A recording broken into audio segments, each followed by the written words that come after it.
बिस्मिल्लाहिर्रहमानिर्रहीम, अस्सलाम वालेकुम। क्यूस्ट न्यूज़ के साथ मैं हूं सना हुसैन। चलते हैं खबर की जानिब। अंदरून लाहौर की 300 से जायद इमारतें गैर महफूज करार।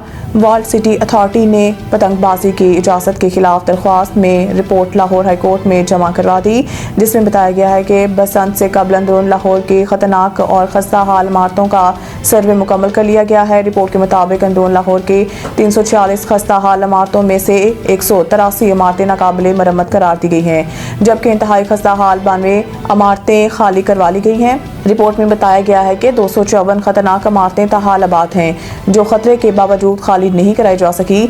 आबाद इमारतों में 103 इमारतें नाकाबिले मरम्मत और 151 काबिले मरम्मत करार पाई हैं, जबकि खाली कराई गई इमारतों में 80 इमारतें काबिले मस्मार और 12 काबिले मरम्मत करार दी गई हैं। रिपोर्ट के मुताबिक खतरनाक इमारतों की छतें बसंत सरगर्मियों के लिए गैर महफूज हैं, जिसके लिए वर्ल्ड सिटी अथॉरिटी के वार्निंग नोटिस और आगाही बैनर्स अवेजा किए जा रहे हैं।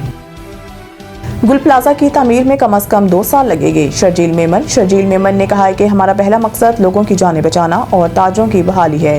वज़ीर आला ने सानहे की इंक्वायरी का हुक्म दिया है। इंक्वायरी रिपोर्ट किसी भी वक्त आ सकती है। अगर इंक्वायरी रिपोर्ट इत्मीनान बख्श ना हुई तो फौरी जुडिशल इंक्वायरी कराएगी। रिपोर्ट में जैसे भी जिम्मेदार नामजद किया गया, इसके खिलाफ कार्रवाई होगी। इनका कहना था कि सिंध हुकूमत गुल प्लाजा को दोबारा तामीर करने जा रही है। इसकी तामीर में कम से कम 2 साल लगेंगे। गुल प्लाजा में इतनी ही दुकानें बनाई जाएंगी जितनी दुकानें थी। ताजों को करीबी प्लाजों की दुकानों में शिफ्ट किया जाएगा। सूबाई वजीर का कहना था कि कराची चैम्बर हुकूमत के साथ मिलकर मार्केट एसोसिएशन से SOPs पर बात कर रही है। जिन मार्केटों में SOPs मुकम्मल नहीं होंगे, इन मार्केटों को बंद करेंगे। अमेरिका में बर्फानी तूफान का सिलसिला न थम सका। मुख्तलिफ हादसात में हलाकतें 38 हो गई हैं। वाशिंगटन और न्यूयॉर्क समेत दर्जनों रियासतों में यकबस्ता हवाओं के साथ बारिश और बर्फबारी का सिलसिला वक्फे से जारी है। अमरीकी मीडिया के मुताबिक शदीद बर्फबारी के बायस मुख्तलिफ हादसात में 38 अफराद जान की बाजी हार गए। 10 अमवात सिर्फ न्यूयॉर्क में रिपोर्ट हुई हैं। वाशिंगटन DC समेत दीगर मुतासर इलाकों में हर शहर बर्फ से ढक गई, जबकि वफाकी दफातर दूसरे रोज भी बंद रहे। 2 रोज में 16,000 से जायद परवाजें मनसूख हुई, जबकि 5.5 लाख से जायद सार्फिन बिजली से महरूम हैं। शुमाली रियासतों में दर्जा हरारत रिकॉर्ड सतह तक गिर गया। अमरीकी मीडिया की रिपोर्ट के मुताबिक दर्जा हरारत 1 फरवरी तक नुक्ता अंजमात से नीचे रहने का इम्कान है। इधर कनाडा में भी शदीद बर्फबारी का सिलसिला जारी है। टोरंटो और ओंटारियो के जनूबी इलाके बर्फ से ढक गए हैं। शदीद बर्फबारी के बायस स्कूल बंद कर दिए गए। कनाडा में खराब मौसम के बायस हज़ारों परवाजें मनसूख हुई। हुकाम ने शहरियों को घरों में रहने की हिदायत कर दी।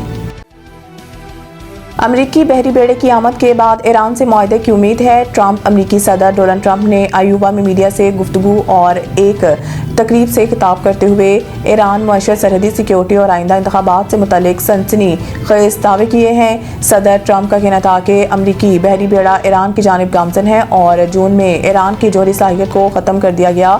उन्होंने दावा किया कि ईरान में की गई फौजी कार्रवाई के दौरान कोई शहरी हलाक नहीं हुआ और उम्मीद है कि ईरान अमेरिका के साथ डील कर लेगा। सदर ट्रंप ने कहा है कि अमेरिका में तेल की कीमतें कम कर दी गई हैं और मुल्क की सरहदों को महफूज बना दिया गया है। इनके मुताबिक हज़ारों जराइम पेशा और गैर कानूनी अफराद को अमेरिका से वापस भेजा जा चुका है, जबकि अमरीकी फौज को मज़ीद मजबूत किया गया है। उन्होंने दावा किया कि मौजूदा हुकूमत को महंगाई का बहरान विरसे में मिला था, ताहम 1 साल के अंदर महंगाई के शरह में नुमाया कमी की गई और अमरीकी मुआशरत अब दुनिया की मजबूत तरीन मुआशरत बन चुकी है। सदर ट्रंप ने एतमाद का इज़हार करते हुए कहा कि वो मिड टर्म इलेक्शन बासानी जीत जाएंगे। सदर ट्रंप ने मिनेसोटा वाक़े के मुनसिफाना तहकीकात की कीन दहानी कराते हुए कहा कि वो खुद इसकी निगरानी करेंगे। मज़ीद न्यूज़ अपडेट के लिए देखते रहें क्यूस्ट न्यूज़। सईद इंटरनेशनल हस्पताल, मियारी इलाज, जदीद सहूलियात और बेहतरीन निगहदाश्त सब एक ही जगह। Saeed international hospital, modern, affordable, compassionate health care in the heart of G11 Islamabad. 0331 111 0675